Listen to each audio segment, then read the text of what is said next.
The smoking gun of 9/11. What is it? Well, over the past 20 years, it seems a large majority of the 9/11 truth movement think it's World Trade Center 7. Now, of course, I'm not qualified to speak about the physics aspects of how the towers came down, whether they were blown up or not. Um, wouldn't surprise me if they did or if they didn't. Um, I would happen to think that there was uh, conventional explosives for one and two. Seven really uh, is not that important, only because nobody was killed in the building, and it happened at 5:20 in the afternoon. However, it's been the face of the truth movement, World Trade Center 7. You have competing arguments, but we have many prominent names and many names I absolutely respect when it comes to describing how World Trade Center 7 came down by pre planted explosives. David Chandler, Wayne Costi, uh, John Wyndham. Uh, um, I would use them. I don't know too much about Stephen Jones or Niels Harrod. I don't know them, but I know these people. Ken Jenkins is another. I respect these people and I trust these people. And I'm actually trusting them on faith regarding this issue. I wish I knew a little bit more, to be quite honest with you. I study just the geopolitical aspects, and that's quite demanding in its own right. For the past 12 years, I'm still learning about this very uh, complex issue. And it's dealing with Middle East affairs, the foreign lobby institutes of Saudi Arabia and Israel, how they influence the United States Congress, uh, religious fundamentalism, the essence of it, uh, our the intelligence apparatuses like the CIA, the NSA, the FBI. A lot of issues here, and it goes back many years, many years. You don't just start on September 11, 2001. There is a point in history for all of those areas that you could look back. Um, so that's what I concentrate on. This video, just want to elaborate on how important it is for people to not neglect the areas of the geopolitical aspects of 9/11. I've done some videos on YouTube explaining this issue.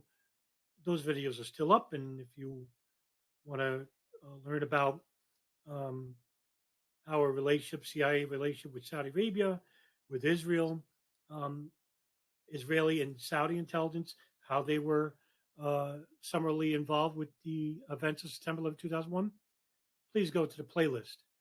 Um, it's under Adam Fitzgerald 9/11 videos.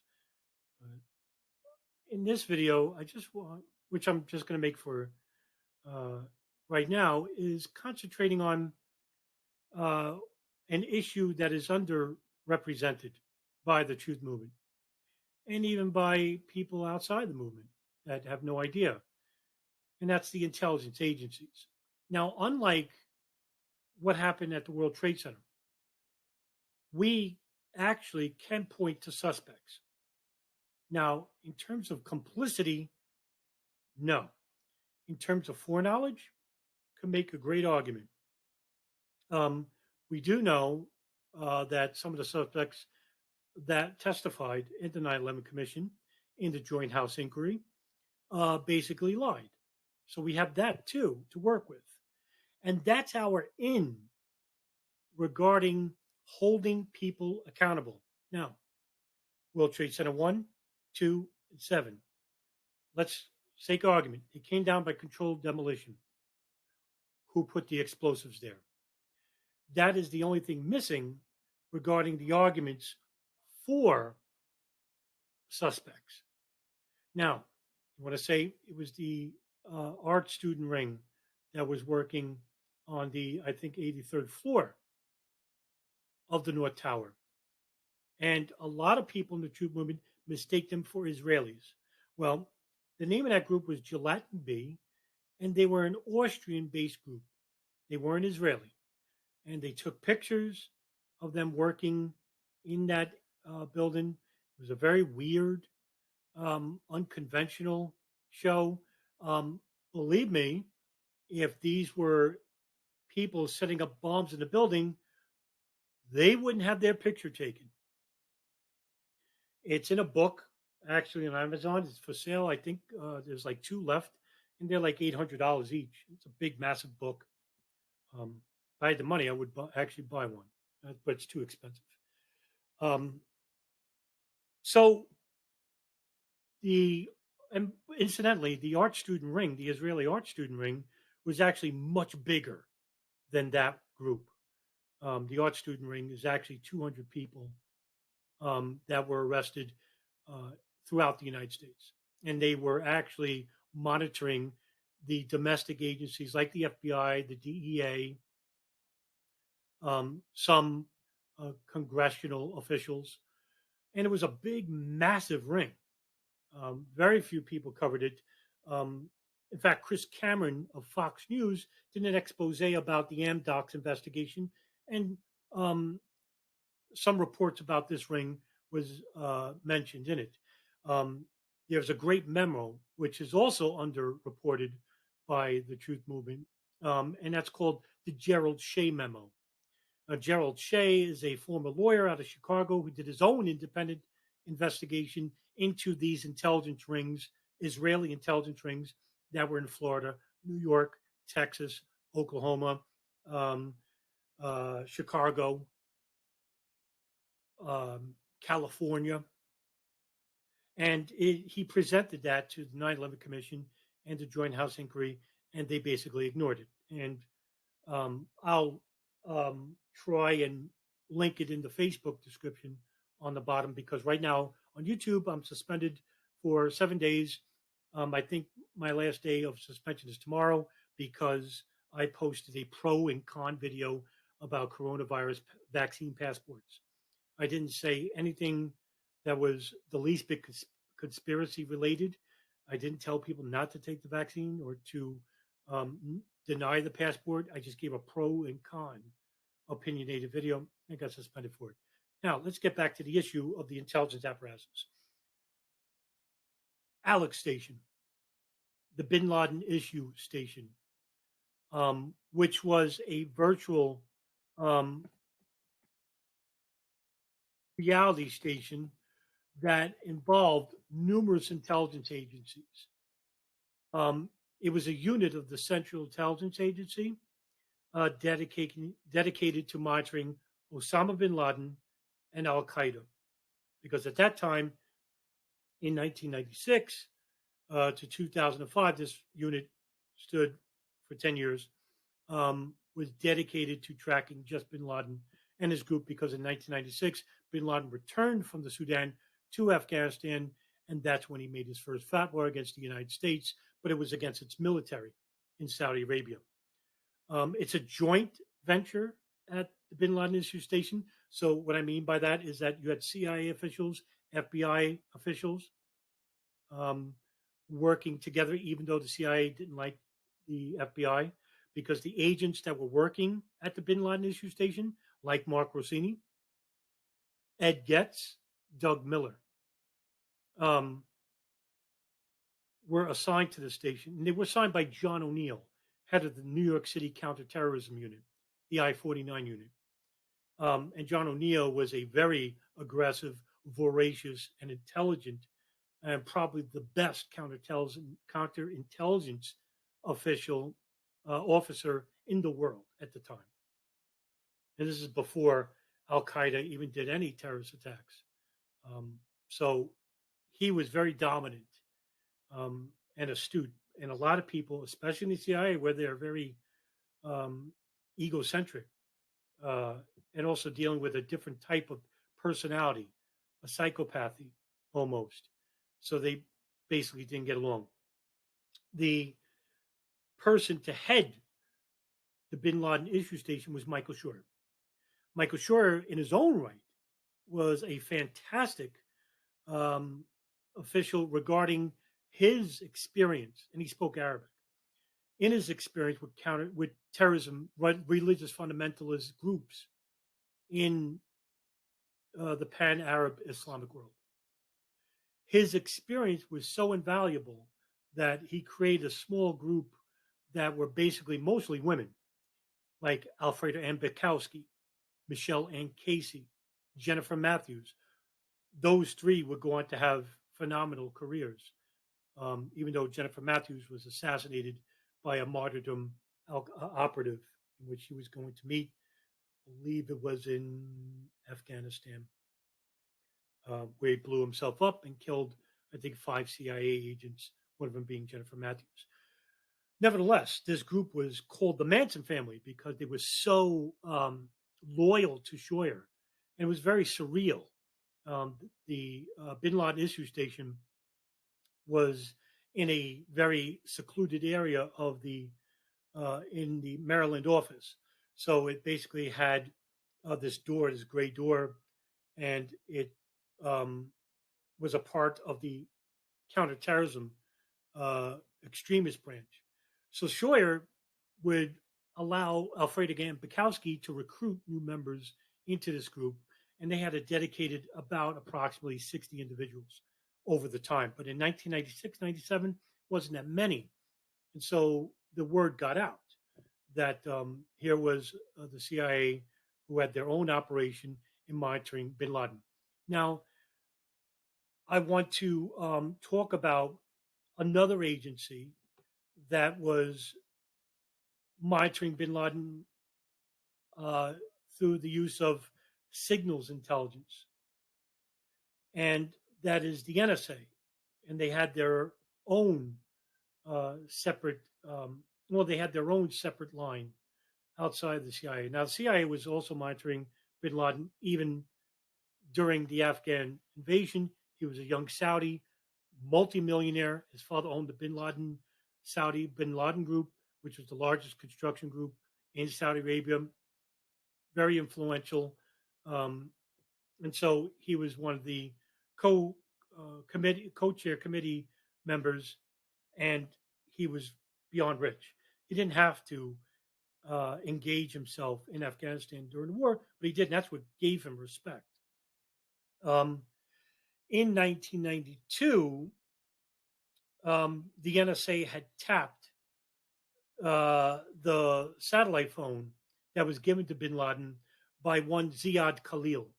Ziad Khalil purchased the satellite phone online, which was an OG satellite phone, and it was $7,000. And it was a top of the line satellite phone.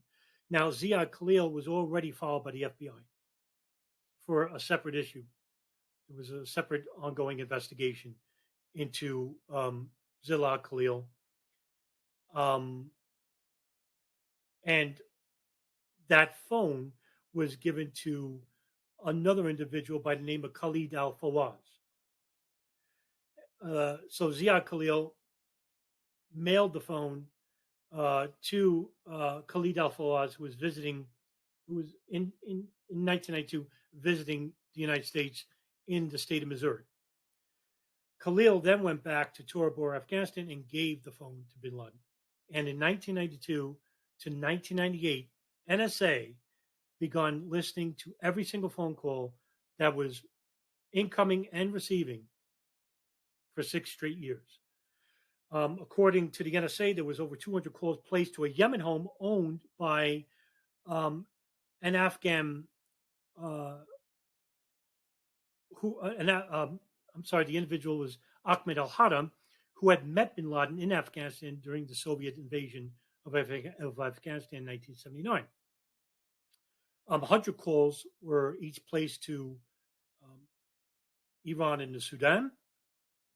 About 60 calls were placed to Saudi Arabia, Pakistan, and Azerbaijan, and 16 calls went to Kenya. 4 calls actually went to a Wadi Haj, who was a Al-Qaeda financial officer in Nairobi, Kenya, and 4 calls went to Malaysia. It was a hotline, but most of the calls went to this Yemen hub owned by Ahmed al-Haram. Ahmed al-Hada had a daughter, Hoda al-Hada, who was actually marrying a young Saudi Arabian by the name of Khalid al-Midar. Khalid al-Midar was the son-in-law to Ahmed al-Hada. So there's your 9/11 link. So the NSA began to monitor the phone number, which was 967-1-200578. That number was actually publicly known through the testimony of Mohammed Daoud al-Ohali, who is the only surviving member of the 1998 East Africa embassy bombings.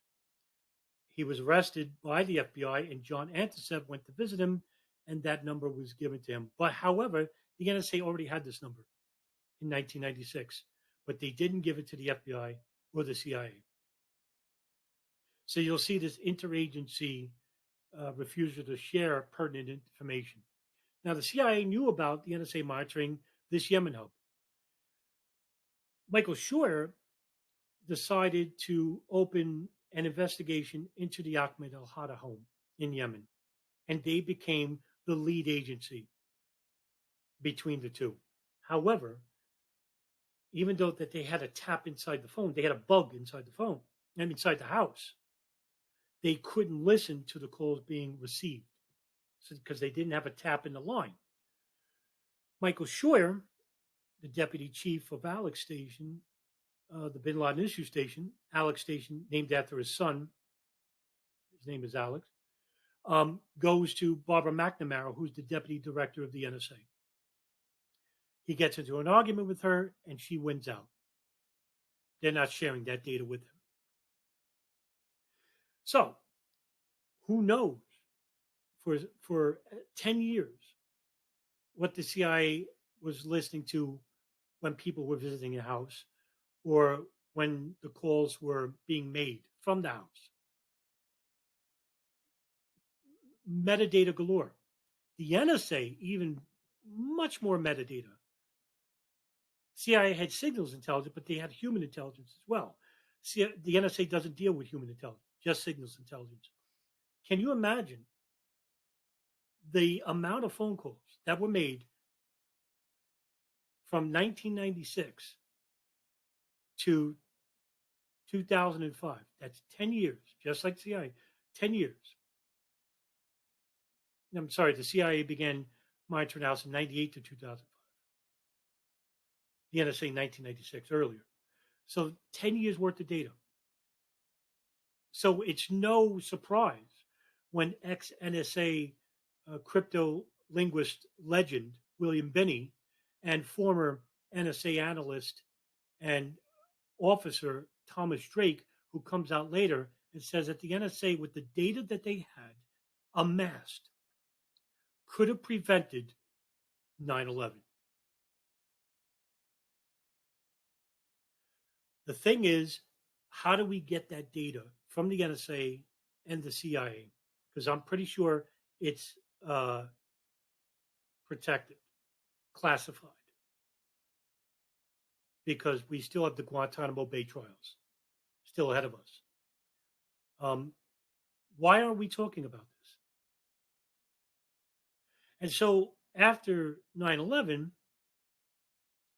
when director of the CIA, George Tenet, went before the Joint House Inquiry and the 9/11 Commission, he basically told them that they basically had cables coming in regarding two hijackers, Khalid al-Midar and Nawaf al-Hazmi, who were already inside the United States in January of 2000. That information was on a cable because CIA agents actually broke into a hotel in the United Arab Emirates before al-Midar and al-Hazmi came to the United States. Now, al-Midar and al-Hazmi, before, just to reverse a little bit here, were at a high-level al-Qaeda meeting in Malaysia. At that meeting were very important contacts: Khalid Sheikh Mohammed, Ramzi bin al-Shib, Ridwa Isamuddin, who goes by the name of Hambali, who's the one of the leaders of Jemaah Islamiyah. Zacharias Musawi came later. Khalid al-Mihdhar, Nawaf al-Hazmi were there. Lots of individuals. Who knows what they were talking about? And also Walid bin Atash, who went by the name Khalad, the nickname Khalad. Big time officials, big Al-Qaeda operatives, big time here. Okay, who knows what they were talking about? But they were basically talking about the Millennium Plot and the 9/11 operation. The CIA were monitoring them as well as the NSA, but they allegedly didn't get bugs inside the condominium in time. But they knew that Khalid al-Mihdhar and Nawaf al-Hazmi left that meeting, traveled to the United Arab Emirates, stood at a hotel, and while they left the hotel to go somewhere, the CIA broke into the room and took pictures of the passport of Khalid al-Mihdhar. They find out on the passport that he's traveling to the United States. So he had a dual entry visa. He had a tourist visa into the United States. That information was in a cable sent to the CIA's Alex station. First person to read it, Michelle Ann Casey, who was the head officer of the Alex station ticket. She was in charge, but she had a boss, and he was the deputy chief, not the chief of Alex station. That's Michael Shorter, the deputy chief, Tom Wilshire. She shows that cable to Tom Wilshire. The third person to read that cable, FBI agent Doug Miller. Doug Miller sees that here's a guy, a high-level Al-Qaeda operative, who supposedly had links to the USS Cole bombing and the embassy bombings of 1998, knew this guy was dangerous, and started writing a cable to the FBI headquarters in Washington and in New York, which would have been shared to all the major cities in the United States, that here we have two individuals, Khalid al-Mihdhar, Nawaf al-Hazmi, dangerous Al-Qaeda operatives coming inside the United States. He wrote a cable. It basically was stopped because that cable had to be approved by Tom Wilshire. First person to read Doug Miller's cable, Michelle Ann Casey, takes it to Tom Wilshire, and Tom Wilshire gave it the authorization to put on that cable, please hold per Wilshire. Mark Rossini saw this and basically caused a stink and confronted Michelle Ann Casey. And Michelle Ann Casey told him, it's not the FBI's jurisdiction. We believe that Al-Qaeda is planning a bombing abroad. Now, why is that important? Because the CIA can't conduct operations inside the United States, even though they do illegally. But legally, they cannot. So, because they believe, and they're in charge of the Alex, the Ahmed al-Hada Yemen Hub operation, they have the authority to share information or not share it. It's a very gray line. Mark Rossini tried his best and tried to put up a stake, but he can't share that information. And so that pertinent information is not shared with the FBI. Who comes to the United States on January 15, 2000? Khalid al-Mihdhar and Nawaf al-Hazmi.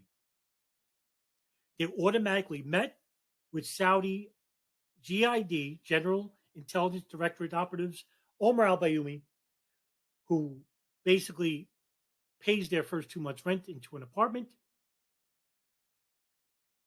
helps him get a car. They use a cell phone. He gives them money.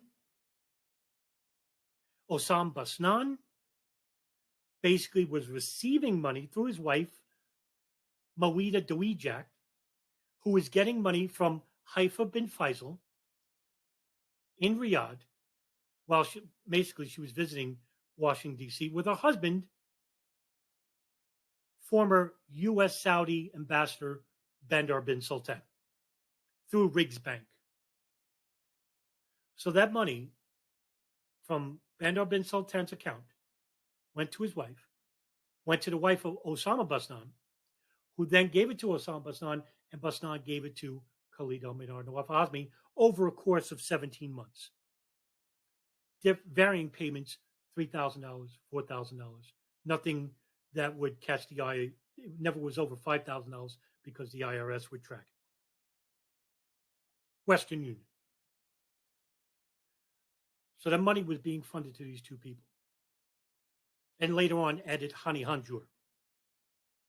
Meanwhile, out east in New York and in Florida, mainly Florida, the Hamburg cell. Who were they? Muhammad Atta, Marwan al-Shehhi, Ziad Jarrah. Inside the United States in 1999,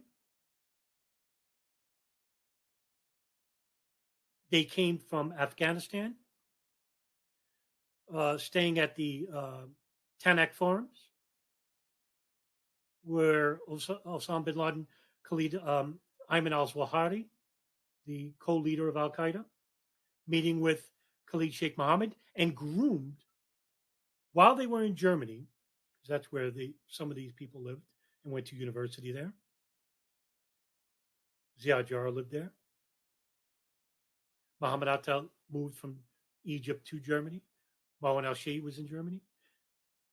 And so while they're living in Germany, they went to the most radical mosque in Hamburg, the Al-Quds Mosque, headed by Mohammed Fazizi. Now, this mosque was already under investigation by the BFV. It's a long German name, and I'm not going to name it, but this mosque was already being investigated, and the CIA was following two individuals, Mohammed Haydar Zamar, an Al-Qaeda militant, high-ranking recruiter, gun runner, and Marmoon Darkanzali, native-born Syrian. They were both born in Syria. But Marmoon Darkanzali was an associate of Zamar, linked to Al-Qaeda. He wasn't a full Al-Qaeda member. A money launderer, gun runner, underground criminal, while also having legitimate businesses. So these two individuals would help shape the minds of the most radical members of the Al-Quds Mosque, and that was Muhammad Atta, Marwan al-Shehhi, and Ziad Jarrah. Now, Ziad Jarrah basically was only seen at this mosque once, and that was when he married his wife, Azil Senguin there.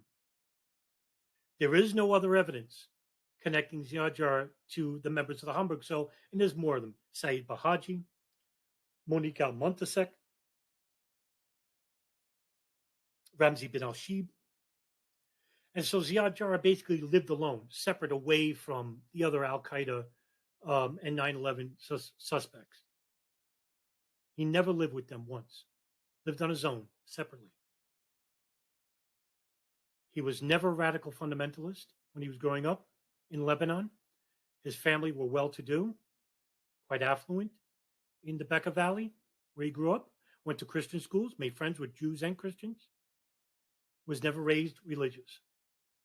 When he gets to Germany with his cousin, he goes to the most radical mosque in Germany. Now, I did a couple of articles, I did a couple of videos on Ziad Jarrah and how his uncles and cousins are involved with Israeli and Syrian intelligence. One of them, Ali al-Jarrah, who was an Israeli spy for 25 years, arrested soon after the assassination of Hezbollah command leader Imad Mughniya, arrested in 2011. His uncle, Assem al-Jarrah, who where a business card found in Shanksville, where Ziad Jarrah was alleged to have piloted Flight 93, in the field was a burnt business card of Assem al-Jarrah, who later would have long-standing connections to Libyan, Syrian, Israeli, German intelligence. Ali al-Jarrah's brother, Joseph al-Jarrah, suspected to be an Israeli spy as well. So I'll leave that alone. But the CIA was monitoring Mohammed Haydar Zamar, Marwan Darkanzali, and tried to recruit them. They refused, allegedly. But who knows if they were backdooring the CIA, working with them, backdooring them in the same fashion as Ali Muhammad, an Egyptian radical fundamentalist who showed loyalty to Osama bin Laden and Omar Abdel Rahman, nicknamed the Blind Sheikh, who was allegedly involved with the attacks of the Landmark plot. What I'm trying to get at is that here we have, years before the 9/11 attacks even happened, multiple intelligence agencies were involved with monitoring most of these people, monitoring their phone calls, monitoring almost their every move, collecting financial transactions going as far back as 1996. So we have a history here. But what history is being told? Now, when George Tenet gave his deposition and his testimony and statement and answered questions at the 9/11 Commission and the Joint House Inquiry, he basically lied in most of it, saying that the information that came in about Al-Mihdhar and Al-Hazmi wasn't shared with the FBI and wasn't read by any agent at Alex Station. Wrong. That information was read by 57 agents in the counterterrorism unit and at Alex Station. It was never shared with the FBI. And while Mohammed Atta, Marwan al-Shehhi, and Ziad Jarrah were inside Florida and in New York and New Jersey, Israeli intelligence using moving front companies were monitoring them. The question is, who told Israel and Saudi Arabia about these contacts inside the United States? If you want a window, go all the way back. Who was initially monitoring Osama bin Laden, the NSA? Who was initially monitoring Ahmed al-Hada, the Yemen hub, the CIA, and the NSA? So they would have information if they were talking about the 9/11 operation on the phone. And in 10 years, who knows what they were talking about? Not just about 9/11, but other operations. So in the field of intelligence, information is infinitely more valuable than money. Because with information, you can manipulate the plot before it even happens. And we have names, people that were involved with the monitoring these people. Tom Wilshire, George Tenet, Michelle Ann Casey, Jennifer Matthews, Alfreda M. Bukowski, Clark Shannon, who was part of the counterintelligence unit, Richard Blee, who took over Michael Scheuer's spot as the chief of Alex Station in 1999, Cofer Black, head of the counterintelligence unit, as well as FBI officials high up that covered by ignoring reports made on the ground in Minnesota, in Oklahoma, in Arizona, in New York, that a high number of Arabs, some of them Al-Qaeda contacts, were trying to fly planes or learning to fly planes at training centers. Ken Williams wrote the Phoenix Memo, which was coming from an informant inside a radical fundamentalist group in Arizona that involved Hani Hanjour, warning that these people were trying to fly planes.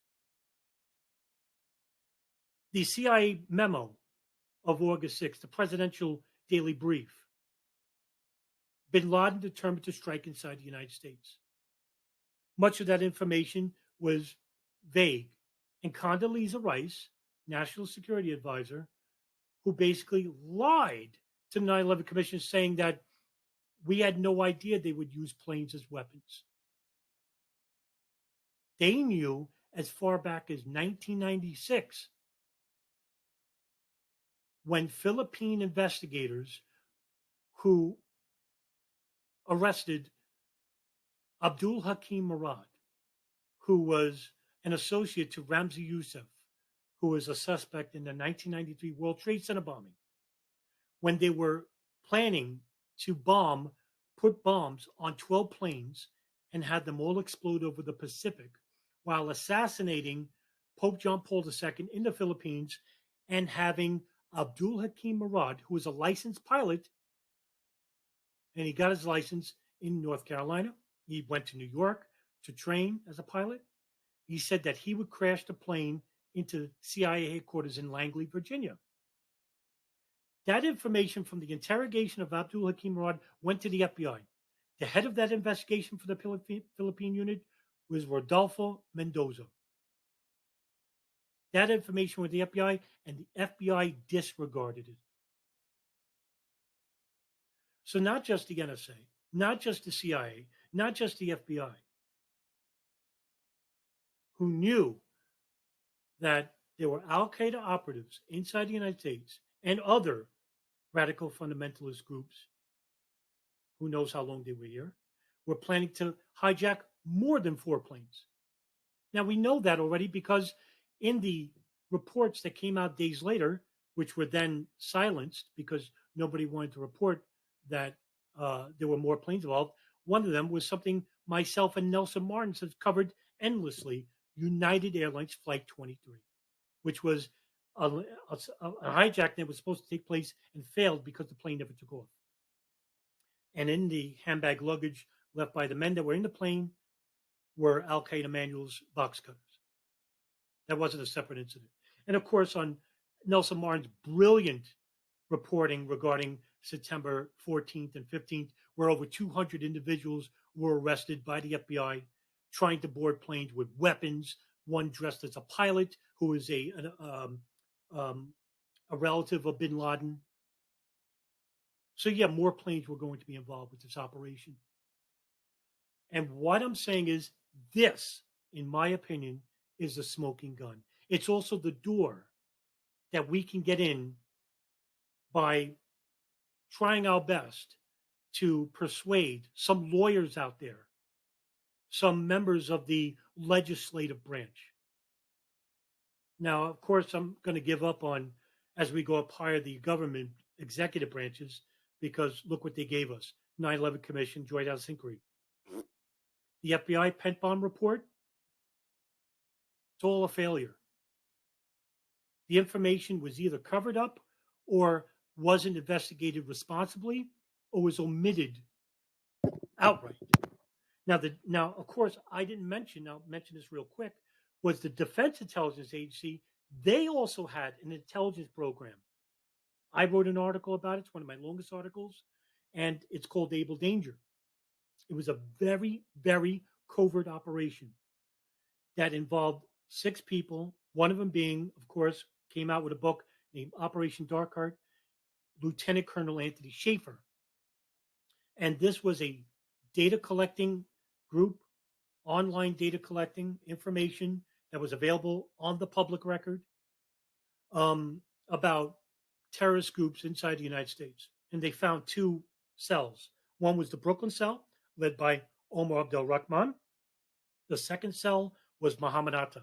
That information was then reiterated in 2002 when Philip Zelikow, who is the director of the 9/11 Commission, went to interview Lieutenant Colonel Anthony Schaefer, and Schaefer told him about this operation, making Zelikow the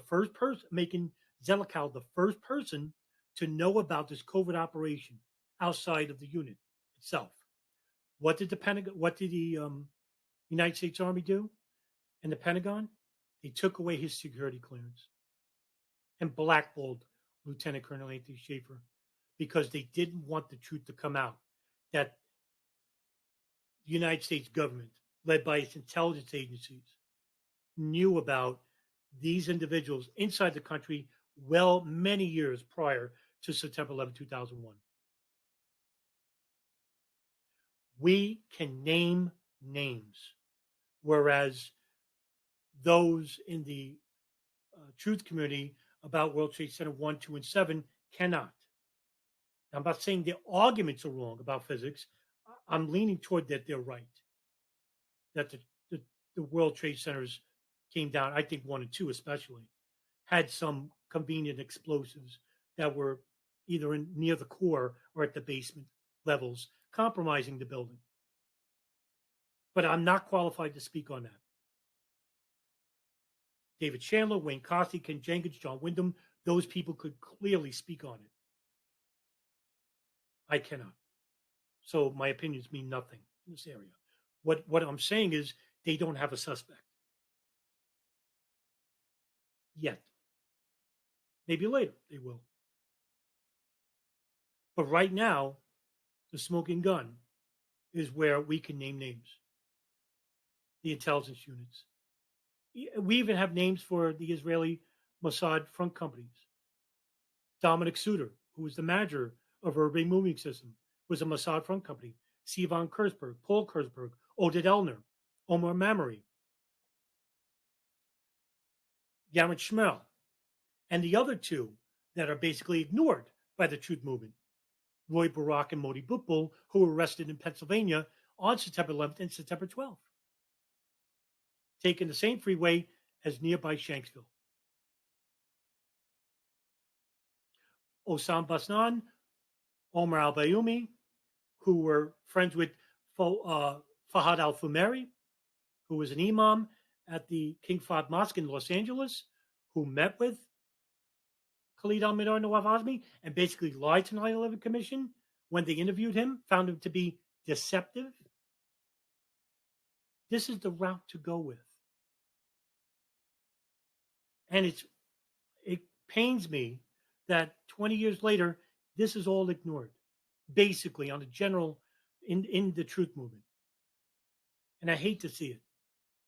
And I'm imploring to you, you people in the truth movement, not Chandler, Costi, Jenkins. I'm talking about the people who fell victim to rabid conspiracy theorists like Alex Jones, Rebecca Roth, Barbara Honegger, Loose Change, the CIT team who claimed that no planes crashed anywhere on 9/11, that there was no hijackers involved. If there's no hijackers, that means that Alex Station, the NSA, Able Danger Operation didn't exist. And that nobody could be held accountable. The Israeli and Saudi intelligence rings that were inside the United States monitoring the hijackers, assisting the hijackers, they didn't exist. And nobody can be blamed.